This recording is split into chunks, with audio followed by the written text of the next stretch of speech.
순간 부착 톡 튀는 상식을 전할 천광 김선입니다.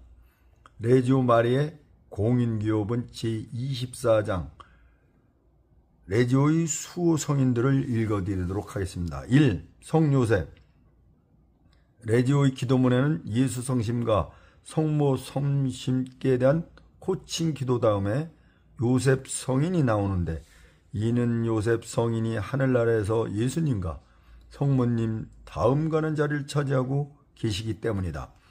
요셉 성인은 성가장 안에서 예수님과 성모님을 위하여 가장으로서의 기본적인 역할 이외에 특별한 임무까지도 맡아 수행하셨다. 성인들 중에서 가장 위대한 요셉 성인은 성가장 안에서 하셨던 일보다 더 하지도 덜 하지도 않은 똑같은 임무를 그리스도의 신비체와 이 신비체의 어머니이신 성모님을 위하여 지금도 수행하신다. 요셉 성인은 교회의 존재와 활동이 올바로 유지되도록 도와주신다. 따라서 레지오 역시 이 성인의 돌보심에 의존하고 있다. 이 성인의 보살핌은 우리에게 활기를 주며 어버이의 사랑을 듬뿍 느끼게 한다. 이러한 요셉 성인의 능력은 성모님 다음 가는 영향력을 지니게 되므로 레지오는 이 성인의 돌보심을 올바로 이해하고 받아들여야 한다.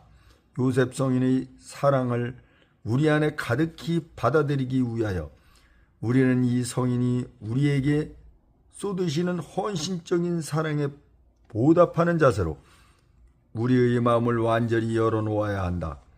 예수님과 성모님도 늘 요셉 성인에 대해 마음을 쓰셨고, 성인이 두 분을 모시느라 쏟은 온갖 정성스러운 노력에 대하여 성인에게 항상 감사하는 마음을 지니고 계셨다.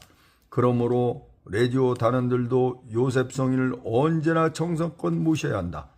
복되신 동정 마리아의 배필 성 요셉 축일은 3월 19일이다. 노동자 성 요셉 축일은 5월 1일이다. 역사 안에서 예수님의 삶과 그리스도 신비체인 교회 안에서 지속되고 있는 요셉 성인의 신비적 삶을 서로 떼어놓고 생각할 수도 없다. 여러 교황들이 요셉 성인을 교회의 수호자로 선언한 것은 그럴 만한 이유가 있다.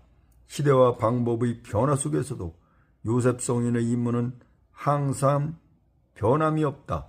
그리스도 교회의 수호자로서 이 성인이 하시는 일은 세상에서 하셨던 일에 못지않다. 나자렛 시대 이후 하나님의 가족은 꾸준히 불어나 땅끝까지 퍼져나갔다. 이에 따라 요셉 성인은 새로운 아버지로서의 역할까지 맡게 되었는데, 이는 하나님께서 아브라함에게 헤아릴 수 없이 많은 사람들이 아버지가 되도록 해주겠다고 하신 약속을 능가하는 것이다. 하나님께서 우리를 다루시는 섭리는 변함이 없고, 한번 계획하신 일을 다시 생각하시거나 임의로 바꾸지도 않으신다. 하나님께서 하시는 모든 일은 한결같고 질서정연하며 일관성이 있고 지속적이다. 따라서 예수님의 양부이신 요셉 성인은 모든 세대를 통하여 예수님 형제들의 양부이시기도 하다. 예수님을 낳으신 성모님의 배필 성 요셉은 이 세상에서 그리스도 신비체의 지체들이 교회의 신비적 탄생을 계속하는 동안 줄곧 성모님과 신비스럽게 일치하고 계신다.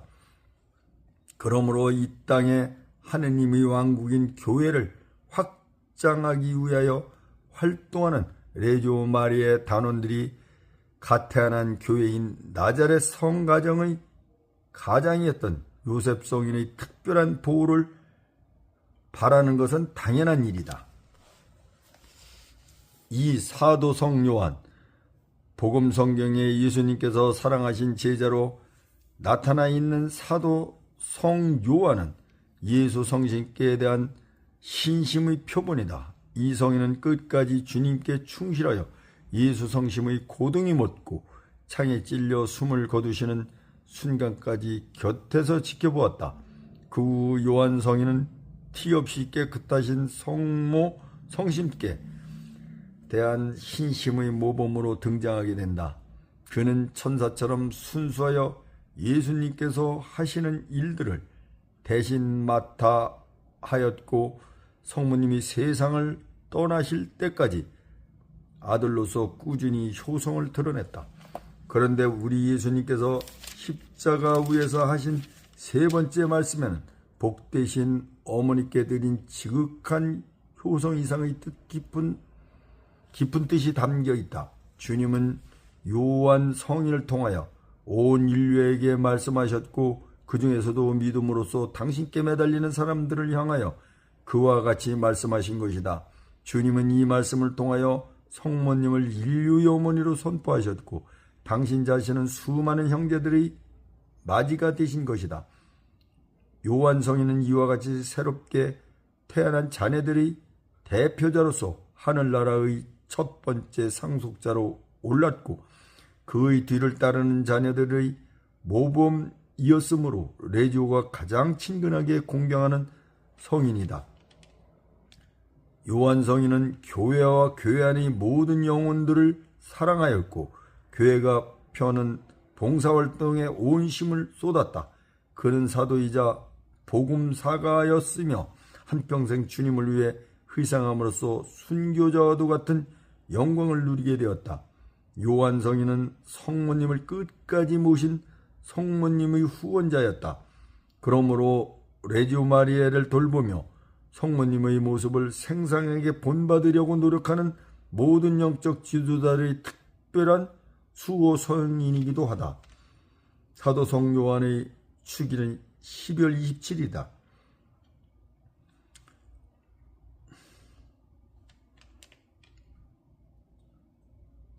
예수님께서는 자신의 어머니와 그 곁에 서 있는 사랑하시는 제자를 보시고 먼저 어머니에게 어머니 이 사람이 어머니 아들입니다 하시고 그 제자에게는 이분이 너의 어머니이시다 하고 말씀하셨다.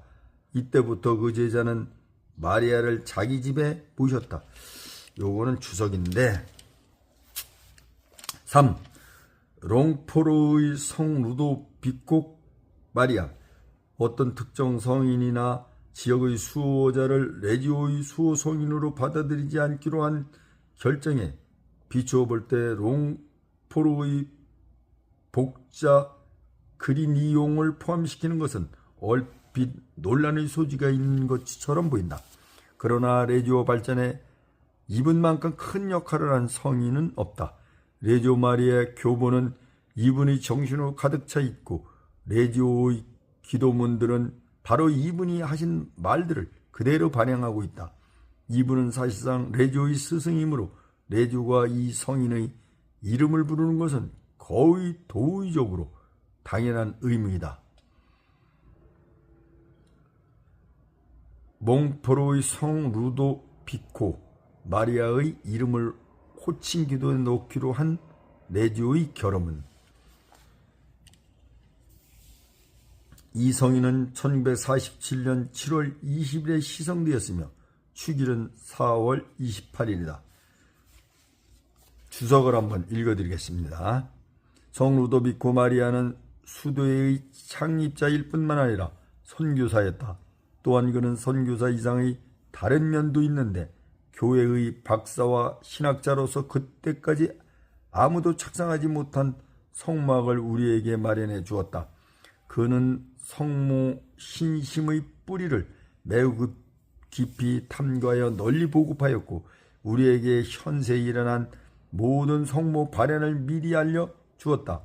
즉 루르드로부터 파티마에 이르는 모든 성모 발현과 성모님의 원죄 없으신 잉태에 관한 교의 선포로부터 레지오 마리아의 출현에 이르기까지 예언한 분이다. 그는 성모님을 통하여 하나님의 왕국이 이 땅에 오고 있음을 알리는 데 힘썼으며 그가 차 하나님의 동정 성모님이 티없이 깨끗하신 성심으로 인류가 목말라 하는 구원을 세상에 가져다 주신다는 사실을 전해주었다.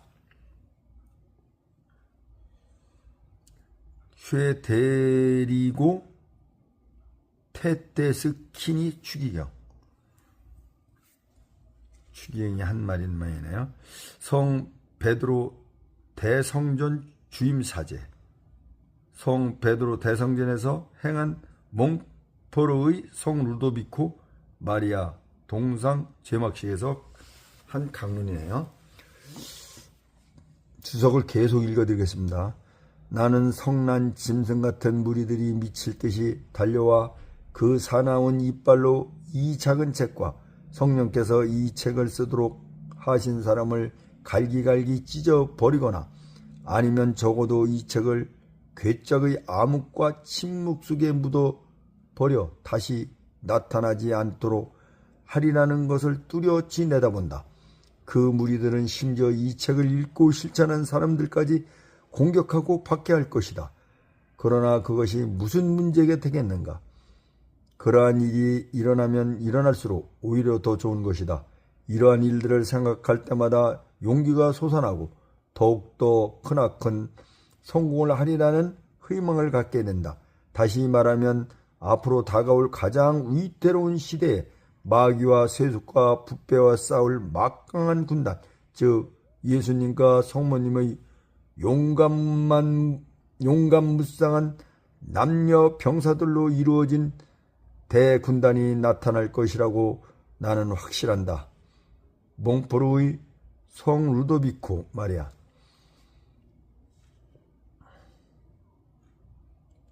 1716년 선종. 복되신 동정 성모님에 대한 참된 신심. 이렇게 나와 있네요. 4. 대천사 성 미카엘.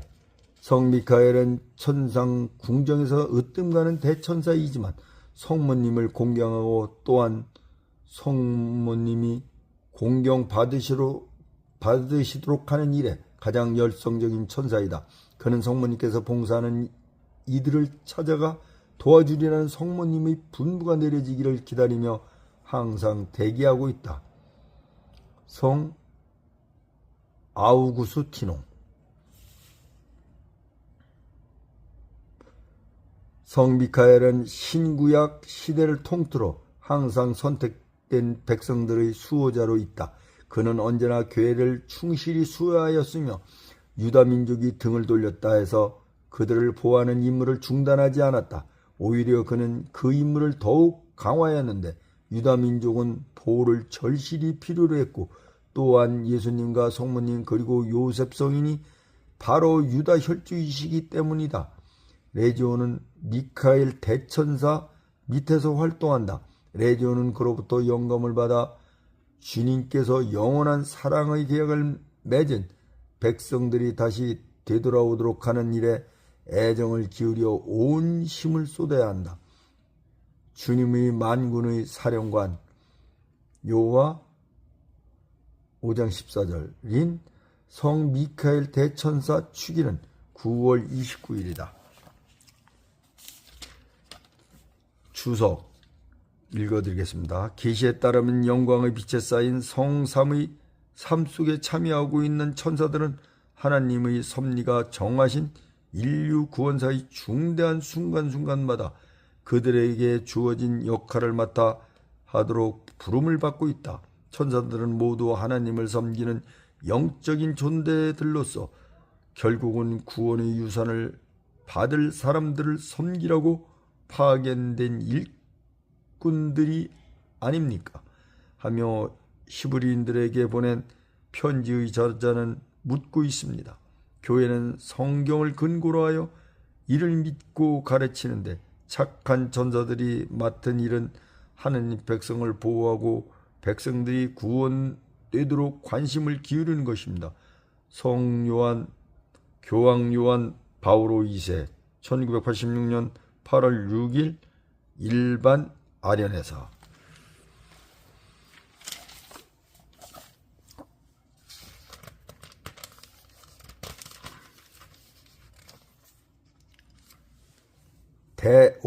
대천사 성 가리브엘. 어떤 전례에서는 이 성 미카엘과 성 가리브엘 두 대천사를 천상의 기공자이며 용맹한 투사로서, 그리고 천상 군단의 지휘관이요 천사들의 우두머리이며 하나님의 영광을 위해 일하는 시종이요 우리 인간을 지켜주는 수호자이며 안내자로서 칭송하고 있다. 성 가리브엘, 마리아에게 구세주를 잉태하게 되리라는 소식을 전한 대천사이다. 그는 성 사무이께서 마리아에게 보내시는 인사를 전달하였고 삼위일체의 신비를 처음으로 인간에게 알려주었다. 성자께서 사람이 되어 이 세상에 내려오신다는 사실과 성모님이 원죄없는 잉태를 선포하여 묵주기도의 첫 번째 신비를 밝혀주었다. 미카엘 대천사 유다 민족을 돌보았다는 사실은 이미 앞에서 언급한 바가 있다. 가리브엘 대천사의 경우에는 해교도에 대하여 깊은 관심을 두고 있다고 말할 수 있다. 해교도들은 그들에게 신앙을 전해준 분이 가리브엘 대천사라고 믿고 있다. 이러한 주장은 비록 근거는 없지만 그에 대한 해교도들의 관심을 엿볼 수 있게 해주며 가리브엘 대천사 역시 적절한 방법으로 그들의 관심에 보답하려고 힘쓸 것이 분명한 일이다. 그 방법이란 자신이 수호하는 그리스도의 계시를 해교도들에게 일깨워주는 것이다.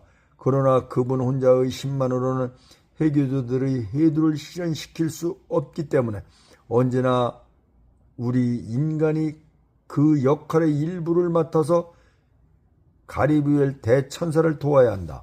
해교경전 코란에는 예수님과 성모님께서 두드러지게 눈에 띌 정도로 중심적인 위치를 차지하고 계시며 복음서와 거의 같게 설명되어 있으나 다만 그 두 분께서 맡으신 역할은 아무것도 없는 것으로 나타나 있다.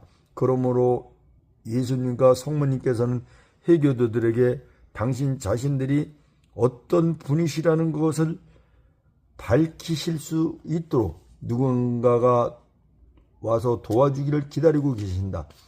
레지오는 이와 같은 일을 도울 수 있는 능력을 부여받았고 또한 해교도들이 레지오 단원들을 따뜻이 받아들이고 있음이 이미 증명된 바 있다.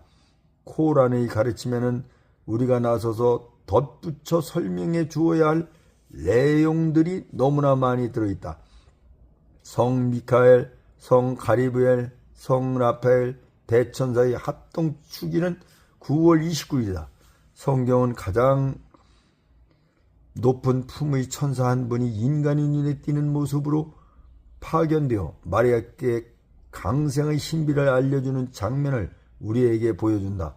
천사가 마리아께 하나님의 어머니가 되리라고 아랜 것은 마리아가 하나님의 어머니가 되어 모든 천사들 위에 군림하는 권한과 힘과 지배권을 가지시기 때문이다. 교황 비오 12세는 회칙 하늘의 모우에서 대천사 가리브엘은 마리아의 고귀한 인물을 알리는 최초의 하늘나라 사신이었다고 말했다.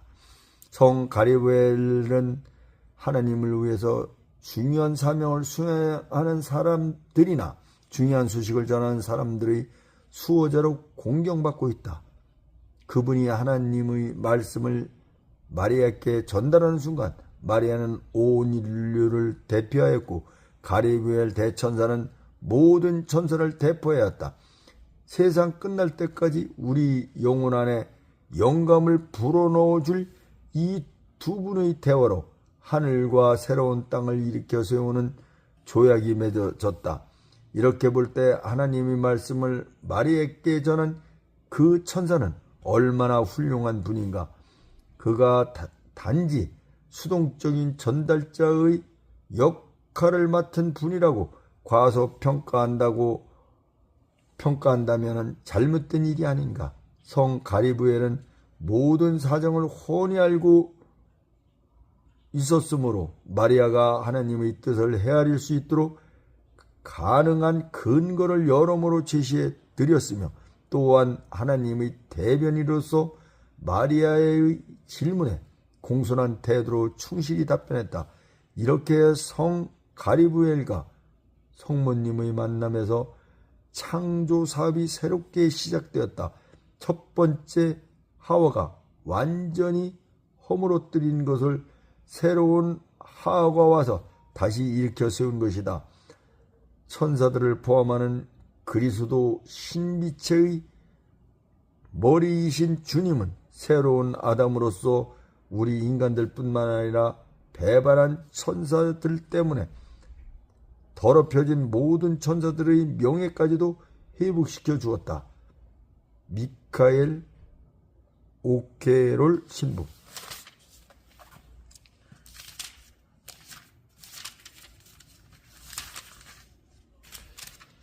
6. 성모님의 천산 군단인 모든 천사들, 레지나 안젤로움 천사들의 모우, 우리의 어머니이신 성모님께서 언제나 천사들의 군단에 둘러싸여 호의를 모든 레지오 조직을 통하여 오랫동안 논의한 끝에 레지오는 1962년 8월 19일 다음과 같은 새로운 호칭 기도를 채택하였다. 성모님의 천상군단 모든 천사들이여 저희를 위하여 빌어주소. 이 천상군단의 축일은 10월 2일이다. 필란젤리라고 부르는 단체가 있다. 이 단체는 천사에 관한 지식과 천사들에 대한 신심을 보급하는 사업을 하는데 본부는 영국 미들섹스 하로 월드시에 소재하고 있다. 주석을 읽어드리겠습니다. 성모님께 천사들의 모우라는 칭호를 드리는 것을 단지 영예로 드리는 것으로 생각해서는 안 된다. 성모님의 직분은 모든 피조물에 대하여 예외 없이 절대적인 지배권을 행사하시는 그리스도의 왕직에 참여하는 것이다. 성모님이 왕이신 그리스도와 어떤 방식으로 공동 지배권을 행사하는지에 관하여 아직 완전한 신학적 설명이 나오지 못하고 있다. 그러나 성모님의 모우로서 직분은 행동의 원리이며 그 행동의 효과는 볼 수 있는 세계와 볼 수 없는 세계에 두루 미치고 있음이 분명하다. 성모님은 착한 영혼을 다스리고 악한 영혼을 꼼짝 못하도록 만드신다. 성모님을 통하여 인류와 천사의 두 공동체가 끊을 수 없는 동맹관계를 이루어 모든 피조물을 성사무의 영광이라는 진정한 목표로 인도한다. 성모님이 천상의 모우 되심은 곧 우리의 방패 되심이다. 우리를 보호하시는 성모님이 천사들에게 우리를 도우라고 명령할 수 있는 권한을 갖고 계시기 때문이다. 모우로서의 성모님과 직분은 아드님과 적극 협력하여 인류를 괴롭히는 사탄의 제국을 허물어뜨리고 멸망시키는 역할인 것이다. 미카엘 오케럴 신부. 7. 세례자 성요한. 세례자 성요한이 1949년 12월 18일에야 비로소 레지오의 수호 성인으로 정식 인정되었다는 것은 쉽게 해명할 수 없는 이상한 일이다. 그는 요셉 성인을 제외하고는 다른 어느 수호자보다도 레지오의 신심체계와 가장 밀접한 관련을 맺고 있는 분이기 때문이다. 세례자 성요한은 모든 레지오 단원들의 모범이다. 그는 선구자로서 주님보다 먼저 와서 주님의 길을 고르게 하였다. 그는 자신의 사명을 다하려는 굳센 믿음과 신심의 표본이었고 자신의 목표를 달성하기 위하여 목숨을 바칠 각오가 되어 있었으며 끝내 순교하였다. 더구나 세례자 성요한은 그에게 주어진 사명을 다하도록 하기 위하여 성모님이 친히 보살피셨던 분이다. 이는 레지오 단원의 경우에도 마찬가지다. 암브로시오 성인은 성모님이 엘리사벳을 찾아가시어 오랫동안 머무르신 목적은 엘리사벳이 나이 들어 얻은 이 어린 대예언자를 양성하시고 그에게 사명을 정해주시기 위한 것이었다고 설파하였다.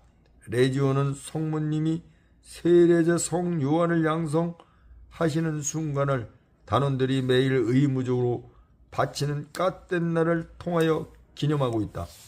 다 성모님께서 엘리사벳을 방문하신 이야기는 우리의 중재자로서의 역할을 처음으로 보여주신 것이며 세례자 성 요한이 첫 번째로 그 혜택을 입었다. 그러므로 그는 처음부터 레지오 단원들의 수호 성인이었으며 레지오의 접촉 활동과 방문 활동을 비롯한 모든 레지오 활동의 특별한 수호자였음이 드러난다. 레지오가 펴는 모든 활동은 성모님의 중재자 역할을 협력해 드리는 데 지나지 않는 것이다. 세례자 성 요한은 우리 주님께서 당신의 사명을 수행하시는데 반드시 필요한 사람들 중의 하나였다. 주님의 사명을 실현시키는 조직체의 소속원은 그 조직 안에서 각자의 역할을 차지한다. 선구자인 세례자 요한은 지금도 여전히 필요하다. 만일 이분이 예수님과 성모님을 우리에게 소개해 주지 않았더라면 아마 두 분은 등장하지 못했을지도 모른다. 레지오 단원들은 세례자 성 요한의 이러한 특별한 위치를 깨닫고 신뢰하며 이분이 자신의 사명을 이행할 수 있도록 도와야 한다. 만일 예수님께서 끊임없이 오실 분이라면 세례자 성 요한은 언제나 주님께 앞서오는 불이나 역사 속의 그리스도 갱생은 지금도 그리스도 흰빛 안에서 계속되고 있기 때문이다. 다니엘로 세례자 성 요한의 호칭이 들어가기에 적당한 자리는 마침 기도에서 수호천사 다음이 알맞다. 호칭 기도 다음의 마침 기도문은 성모님을 통하여 불기둥처럼 나타나는 성령의 그늘으심 밑에 레지오가 전진하는 모습을 보여준다. 이와 같이 레지오가 전진하는 것은 천상의 군단과 이를 지휘하는 미카엘과 가리브엘 두 천사가 뒷받침하고 있기 때문이다. 또한 전진하는 대열 앞에는 정찰원과 선구자로서의 사명을 받고 이를 늘 완수하는 세례자 성 요한이 앞장서고 그 뒤를 레지오의 두 장수인 베드로와 바오로 성인이 따르고 있다. 세례자 요한 성인에게는 두 축일이 있는데 탄생 축일은 6월 24일이고 순교 축일은 8월 29일이다. 추석. 나는 세례자 성 요한의 신비가 오늘날에도 이 세상에서 여전히 실현되고 있다고 믿는다. 예수 그리스도를 믿는 이라면 누구나 세례자 요한의 정신과 덕행을 자신의 영혼 안에 받아들여 주님 앞에 완전한 사람이 될 수 있도록 마음의 거친 길을 바로잡고 매끄럽게 닦아야 할 것이다. 오늘날에 이르기까지 세례자 성 요한의 정신과 덕행은 여전히 주님의 오심을 앞질러 예비하는 것이다. 8. 성 베드로. 사도들의 으뜸인 베드로 성인은 사도직 단체의 탁월한 수호자이다. 이분은 초대 교황이었고 역대 교황으로부터 현 교황에 이르기까지 빛나는 계보를 대표한다. 우리는 베드로 성인에게 호칭 기도를 바침으로써 믿음의 중심이며 권위와 규율과 일치의 원칙인 로마 교황에 대한 레지오의 충성을 표현한다. 레지오가 성 베드로를 호칭 기도에 넣기로 결정한 결혼문에 나와 있다. 그 얘기죠. 성 베드로와 성 바오로의 축일은 6월 29일이다. 잘 들어라. 너는 베드로이다. 내가 이 반석 위에 내 교회를 세울 터인즉 죽음의 힘도 감히 그것을 누리지 못할 것이다. 또 나는 너에게 하늘나라의 열쇠를 주겠다. 네가 무엇이든지 땅에서 매면 하늘에도 매여 있을 것이며 땅에도 풀면 하늘에도 풀려 있을 것이다. 9. 성 바오로. 다른 사람들의 영혼을 구하려면 바다처럼 크고 넓은 영혼을 가져야 한다. 세상을 해도시키려면 세상보다 더 큰 영혼을 지녀야 한다. 하늘로부터 내려친 빛이 갑자기 그를 에워싼 날부터 바오로 성인은 바로 그런 분이 되었다. 빛이 그의 영혼을 꿰뚫고 들어가자 그의 마음속에 그리스도의 이름과 믿음으로 세상을 가득 채우려는 열망이 불타올랐다. 바오로 성인을 이방인의 사도라고 부르는데 이 호칭은 그의 업적을 말해준다. 사형 집행의 칼날이 그의 굴하지 않는 영혼을 하느님께로 보내는 순간까지 그는 지칠 줄 모르고 활동하였으며 성인의 글은 그의 사명을 지속시키기 위해 살아남았고 또한 영원히 살아있을 것이다. 교회는 기도문에 성 베드로와 성 바오로를 함께 놓고 있는데 이는 참으로 잘한 일이며 또한 이 위대한 두 분의 사도가 모두 순교를 통하여 오로마를 봉헌하였으므로 합당한 일이다. 교회는 이 성인의 축일을 같은 날 6월 19일이 지낸다. 주석. 그들이 그리스도의 일꾼들입니까? 미친 사람의 말 같겠지만 사실 나는 그리스도의 일꾼으로서 그들보다 낫습니다. 나는 그들보다 수고를 더 많이 했고 감옥에도 더 많이 갇혔고 매는 수도 없이 맞았고 죽을 뻔한 일도 여러 번 있습니다. 유다인들에게 40에서 하나를 감한 매를 5번이나 맞았고 몽둥이로 맞은 것이 3번, 돌에 맞아 죽을 뻔한 것이 1번, 파선을 당한 것이 3번이고 밤낮 하루를 꼬박 바다에서 표류한 일도 있습니다. 자주 여행을 하면서 강물의 위험, 강도의 위험, 동족의 위험, 이방인의 위험, 도시의 위험, 광야의 위험, 바다의 위험, 가짜 교우의 위험 등 온갖 위험을 다 겪었습니다. 그리고 노동자와 고역에 시달렸고 수없는 밤을 뜬 눈으로 세웠고 줄이고 목말랐으며 여러 번 굶고 추위에 떨며 헐벗은 일도 있었습니다. 이 코린 11장 23절에서 27절 이렇게 주석이 되어 있네요. 24장을 드디어 마무리했네요. 24장까지 마무리했는데 아직도 갈 길이 머네요. 좀 더 간단하게 하는 방법을 택해봐야 되겠습니다.